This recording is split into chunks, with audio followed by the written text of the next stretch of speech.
ভাতৰ লগত খাবা গৰৈ মাছৰ পোৰা ধনী বুঢ়া দৰা লবা ঘটিবলৈ টকা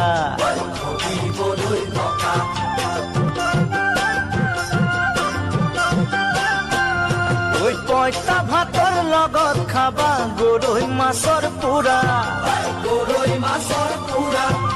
ধনী বুঢ়া দৰা লবা ঘটিবলৈ টকা